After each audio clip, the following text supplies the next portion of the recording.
دا تر پولیس سوخته لاندې په نشهیي توکو هغه روږدي وو چې تر راټولېدو او بشپړ درملنې وروسته اوس مهال د برق انجینران او خیاطان دي.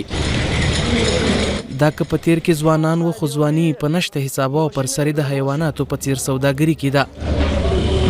اسلامي امارت له لارو کوڅو دغه ځوانان راټول کړل او د افغانستان راتلونکي هیلې ورپورې وتړلې. الحمدلله امروز احساسات ما زنده شده و دوباره به زندگی عادی برگشتیم. دیگه پیش از اینکه بود اعمال بدیم دیگه تو زندگی ما صحیح خوشایند نبود دیگه. دا د کابل پولي چرخي د معتادینو هغه پنډغالی دی چې پکې زرګونه معتادینو ته د تداوۍ ترڅنګ فني او حرفوي زده کړې ورکول کیږي. د کار او ټولنیزو چارو وزارت له لوري په دغه پنډغالي کې د معتادینو لپاره په 5 برخو خیاطي، بوټ جوړونه، د برق انجینري، د کورنیو برقي وسایلو جوړولو کې 4 میاشتنۍ فني او حرفوي زده کړې ورکول کیږي. د دغه وزارت مسؤلین وایي له دې وړاندې هم یوه دوره معتادین فارغ شوي او اوس مهال په خپلو کارونو بوخت دي. په خبره یې دغه دوره کې 1520 تنه ځوانان په زده کړو بوخت دي چې په راتلونکي میاشت کې به یې زده کړې بشپړ او د فراغت سند به ترلاسه کړي.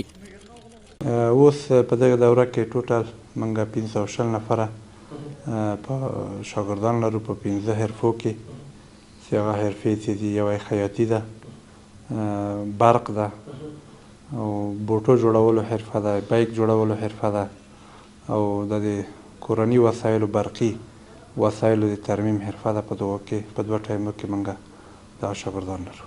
د یادو معتادینو استادان وایي اوس مهال دغه ځوانان په بشپړ ډول جوړ شوي او خپل مسلک کې په پوره ډول زیار کاږي.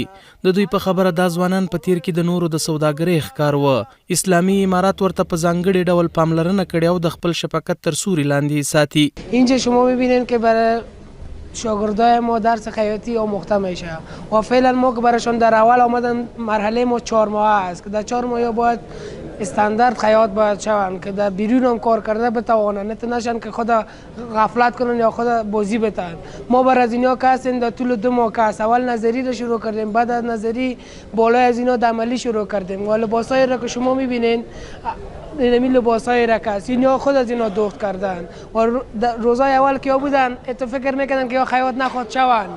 با یاری پروردگار است که شکرانگی خداست که خودشان خیچی میکنن، خودشان دوخت میکنن و در کودبند خودشان آویزان میکنن و دستای خود آویزان میکنن که لباس پاک صفا.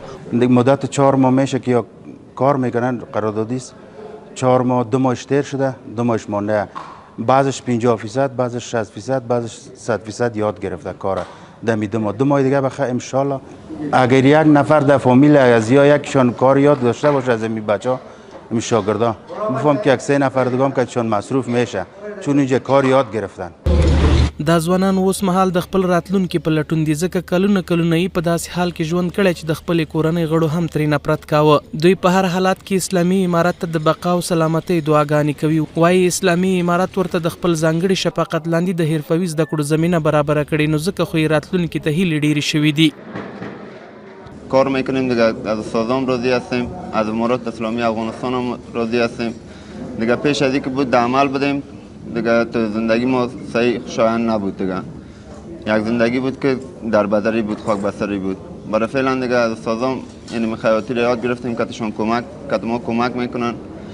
دیگه 4 ماه ما پوره شد به زور خدا تکمیل میشه کار ما. یک چیز را یاد میگیریم که بیرون هم برایم خود ما آرام هستیم. 1 2 تا 3 تا شاگرد دیگه هم که خود میگیریم، یک دکان میگیریم اونو میجا روزگار خدا پیش میبره. و حال ما میتونیم که از این ارائه حرفه بایکسازی ما یک درآمد حق حلال داشته باشیم، مصدر خدمت به خود شویم، به خانواده خود، به جامعه خود، به دولت خود شویم.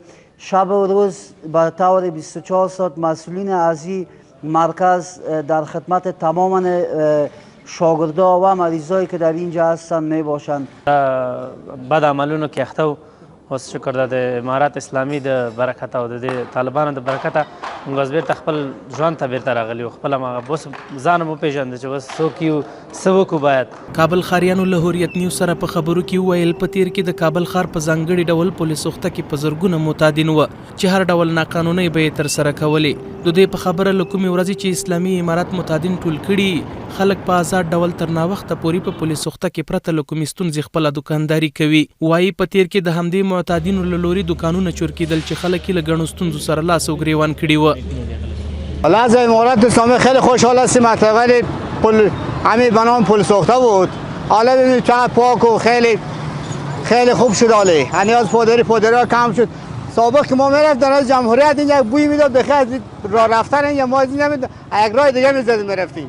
از خیر بینه امارات اسلامی را در کارش ما خیلی راضی هستیم از امارات اسلامی. سابقا که بود اینجا که می آمدیم پل ساخته معتادین بسیار زیاد بود و این باعث نگرانی در جامعه و دوزی در جامعه بسیار در ولایت زیاد بود و فعلا که است اینجا که میایم الحمدلله امارات اسلامی اینا را جمع کرده و سابق بسیار چی بود، وضعیت خوب نبود، همیشه بسیار چتل بود، مردم هم پدری زیاد بود، دیگه جمهوریت هم توجه نمیکرد، دیگه یال خوب شده. کله چې اسلامي امارت د دوهم ځل لپاره واکمن شو د کابل په شمولي د هیواد په ټولو ولایتونو کې په نشو روږدي کسان راټول او ورسره ترڅنګ یادو کسانو ته د فني او حرفوي زده کړو زمینه برابره کړه.